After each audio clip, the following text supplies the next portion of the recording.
All right, what's up, guys? Welcome back. This is Dr. Andy. We are doing combos with myself and my buddy James.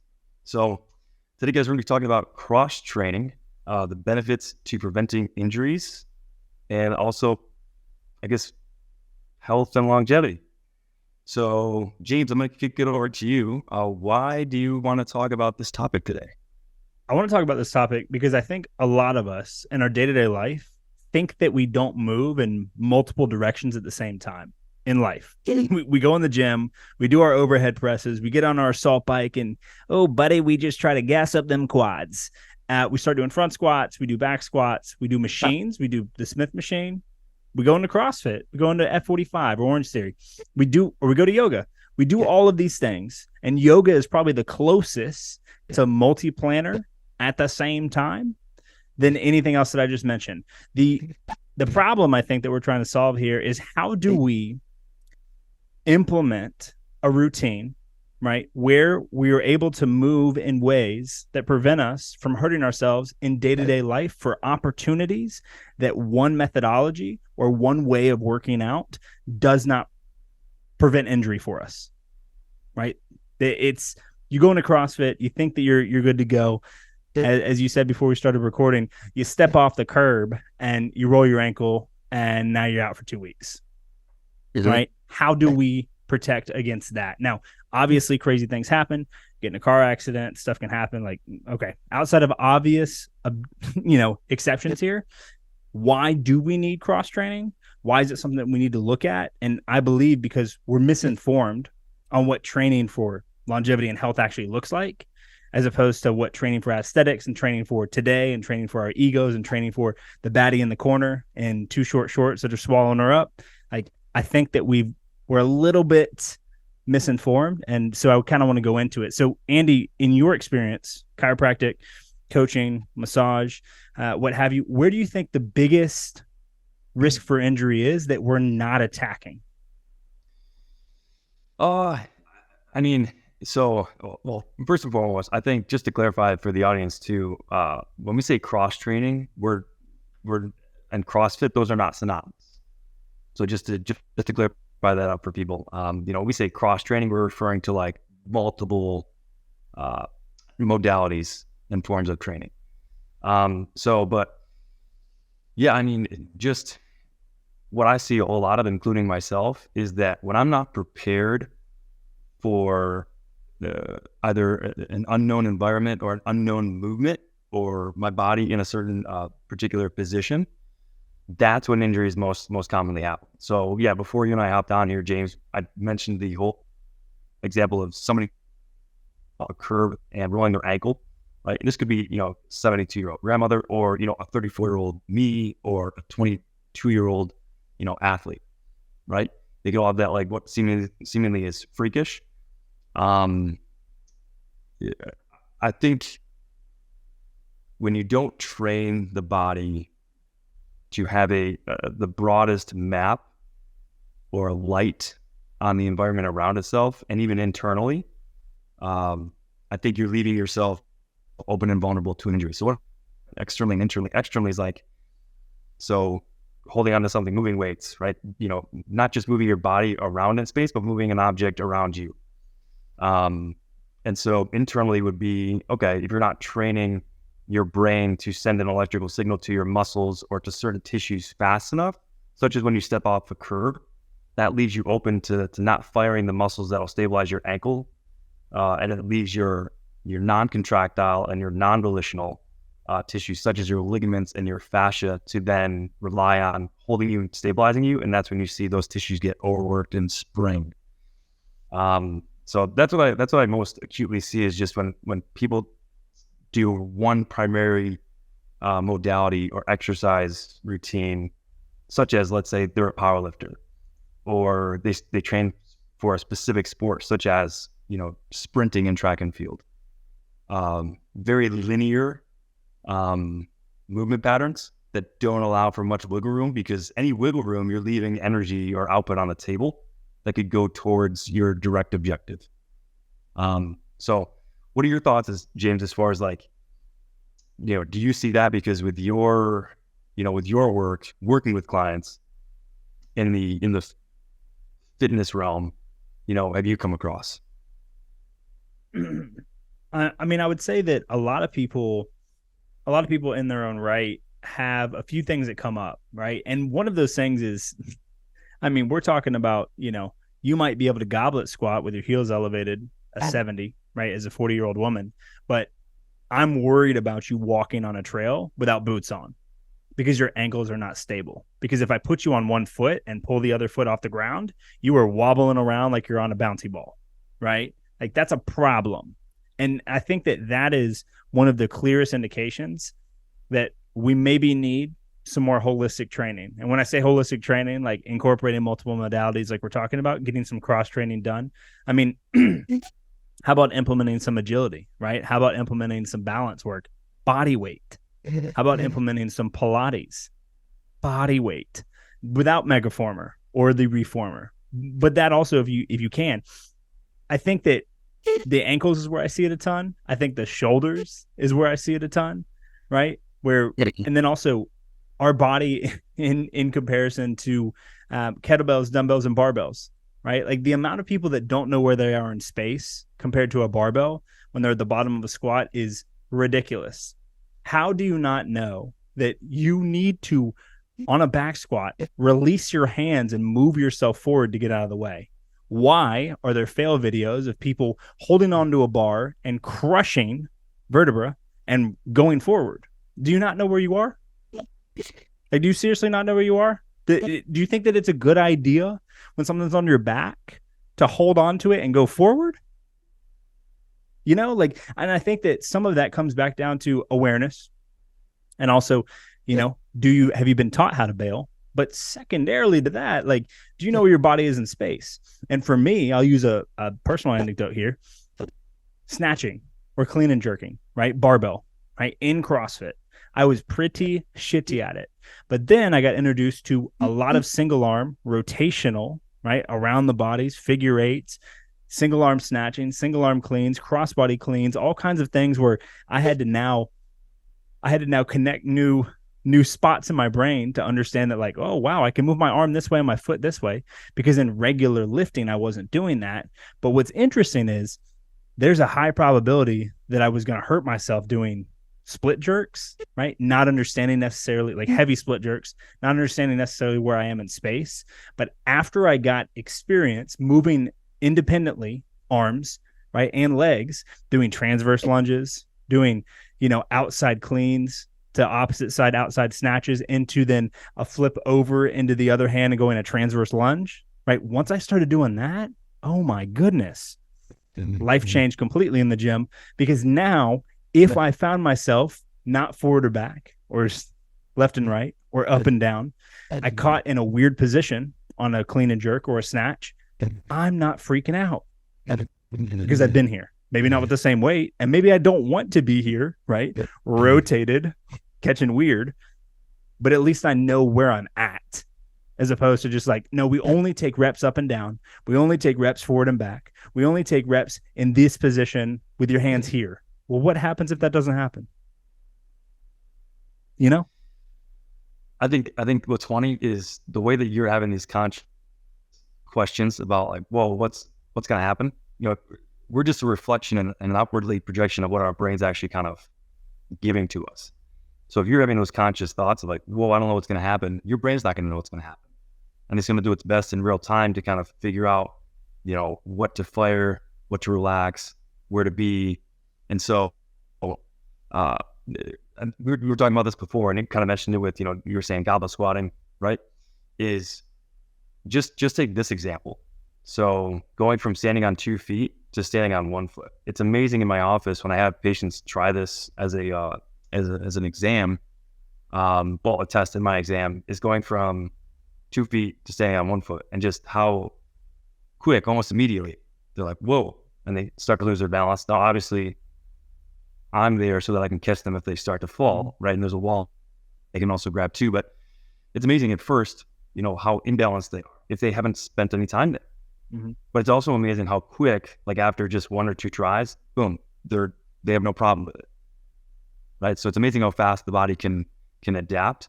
Now, I think, James, you had mentioned a bunch of athletes, or, the demographic of people that are already working out, what they should do, maybe change up their modalities.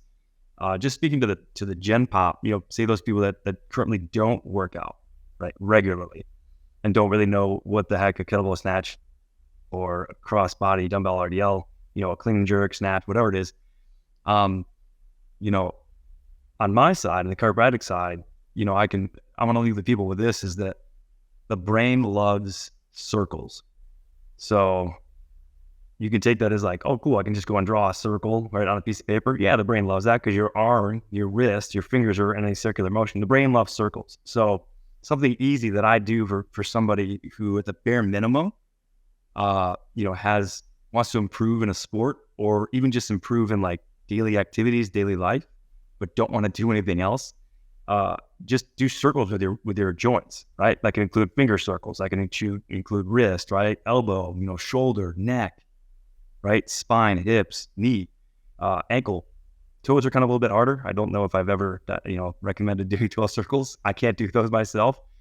But the brain loves circles. And so you can do them however you want. Like, arm circles back in gym class in 1992, right? When I was just a young baby, I remember doing those, and that the brain loves that. It stimulates it. And that helps put you into a position where the brain can find your body in space.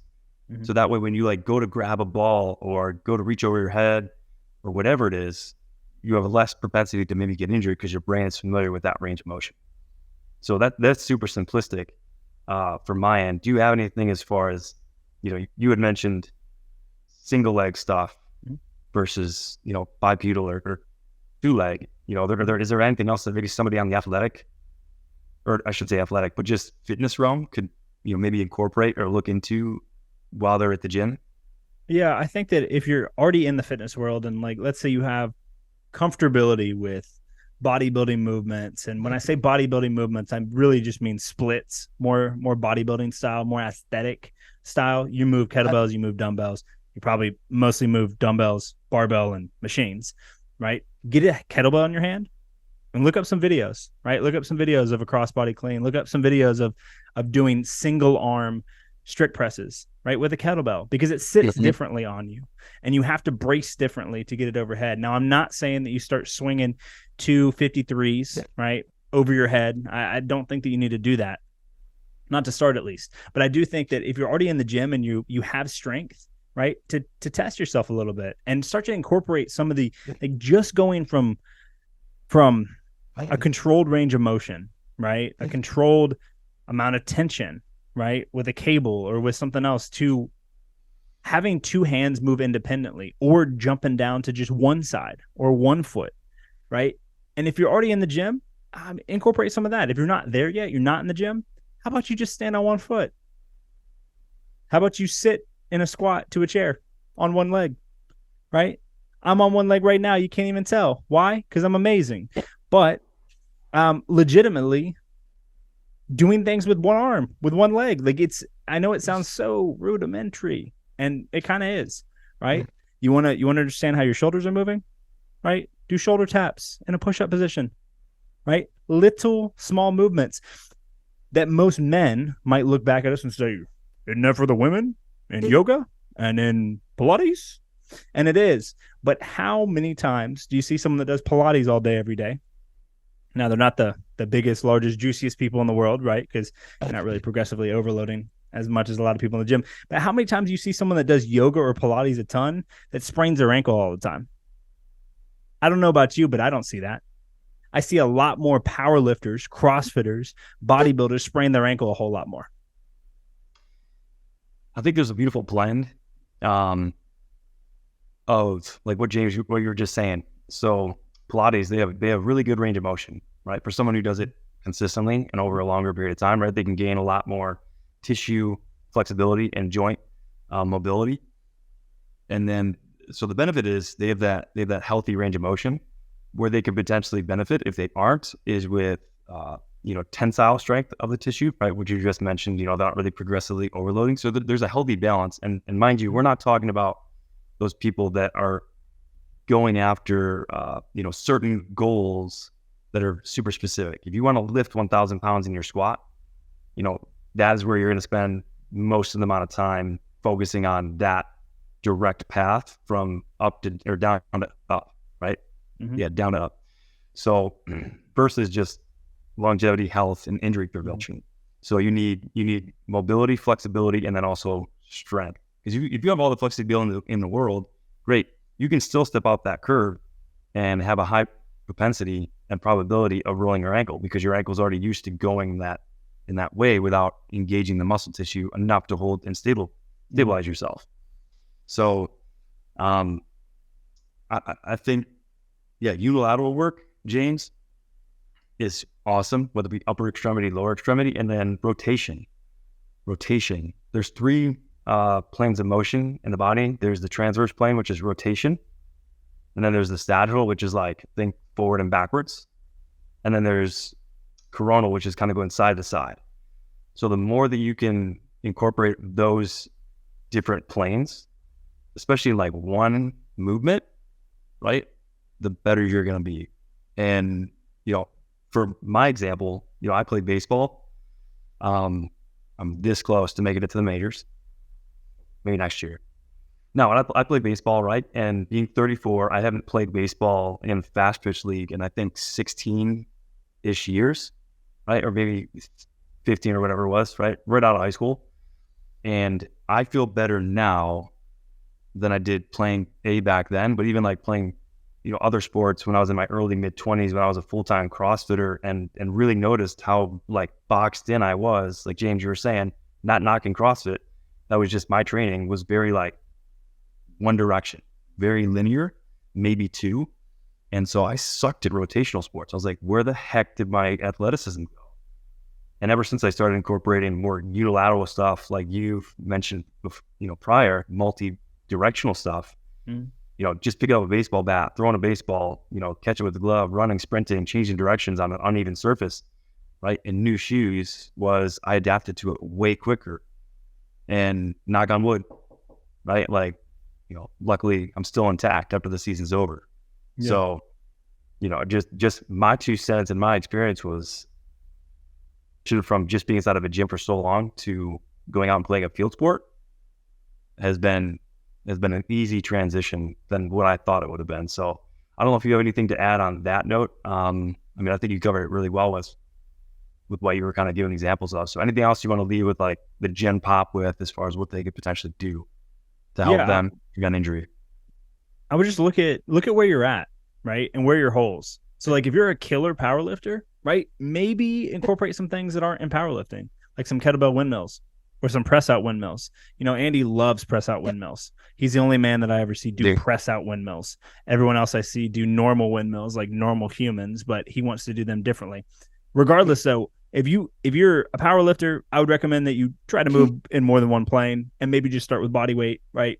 Animal flow might be a great place to start for someone that moves just in one direction at a time. That is a wonderful, it's not buy on it, but you can buy the programs on it.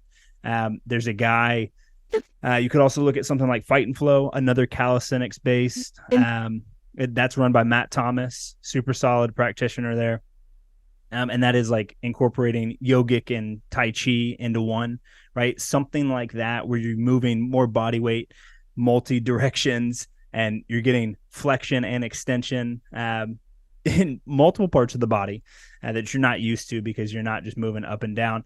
But if you're in a position where you're doing CrossFit, I think that that's wonderful, and I really enjoy CrossFit, and I still do it. But I would recommend that maybe you get out, you do some agility work, and maybe you look at also incorporating a little bit of yoga and then a little bit of team sports. Like go out and go not frisbee golf, but go out and play ultimate frisbee, right? Go out and play some soccer, go out and play some basketball, some pickup games. See how it feels to move left laterally.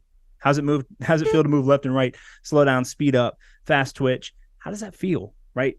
Your body's going to tell you a whole lot. And if you're in here moving just like a bodybuilder, right? So we're doing, high volume, high weight, decent amount of rest. Like we're really going after it. Maybe you look at something that, has some more carries, some more hinges. Maybe you jump into a CrossFit class. Maybe you also go play some team sports and just see what's going on, man. I think that there's not one answer. I don't think so, Andy. I don't think there's one answer that's like, hey, it's this or die. I think it's more so you got to figure out where you're deficient or where you think that there's, or here's even a better way to put it, where are you most homogenous, right?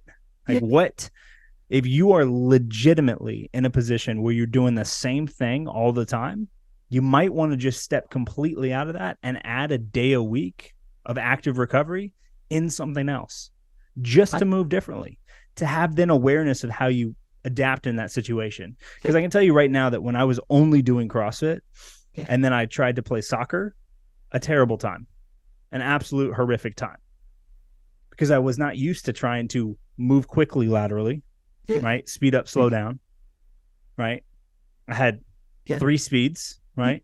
Slow as shit, sprinting, and it's a grind, right? And that's pretty much it, but not a speed up, slow down, speed up, slow down. And I think that if I put my pads back on and I got back in football today, well, obviously from an athletic development standpoint, I'm going to be better, but I think that I would feel better even hitting people at the same speed today as I did back then in high school, because I didn't train in anything, right? I didn't train in anything outside of what we had to do for class. And that was not in the position that we're talking about here. That was not mixed with a bunch of stuff. That was an old time. Hey, move these weights as heavy as you can in these directions. Try to get in 1,000-pound club as fast as possible. And don't worry about training tibialis. Don't worry about training your calves. Don't worry about training your knees. Don't worry about any of that. All that's phooey. Just get after it.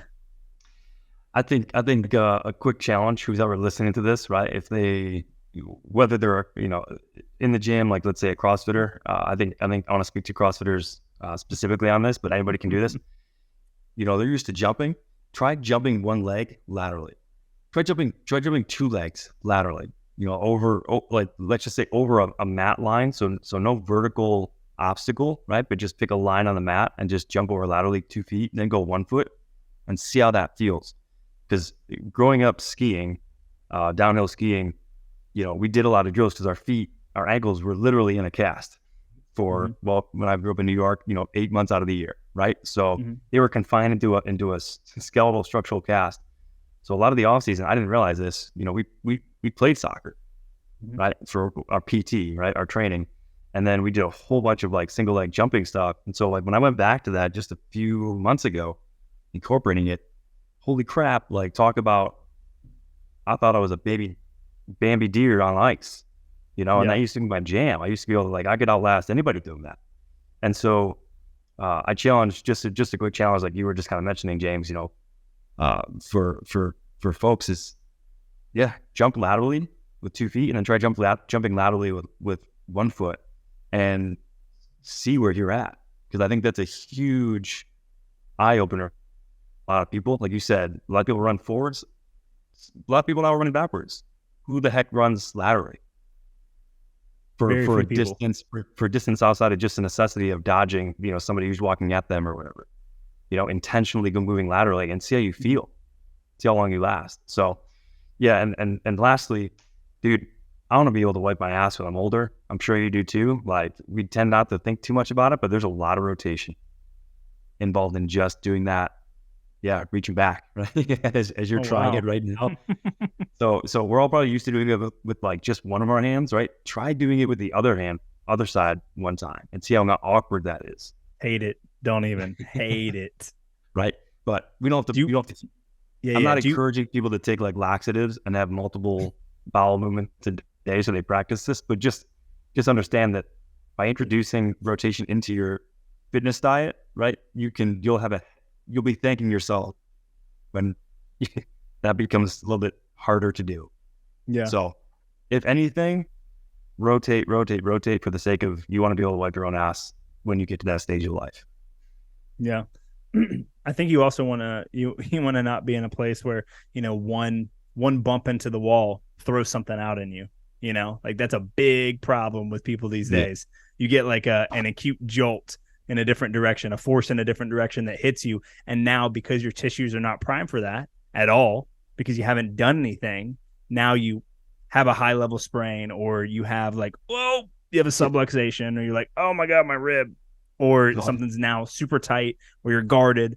And it's a problem. It's a problem. And we can all do better, right? CrossFitters, Pilates, F45, cardio bunnies that I don't know why you're here, but anyone that's out here doing anything, we can all benefit from finding the deficiencies and finding a way to add in modalities that we don't currently do on a consistent basis. And I think you'll be more well-rounded, and your body will thank you 20 years down the road if you make it that far, you know? So, Right on. We'll end that there. Thank you.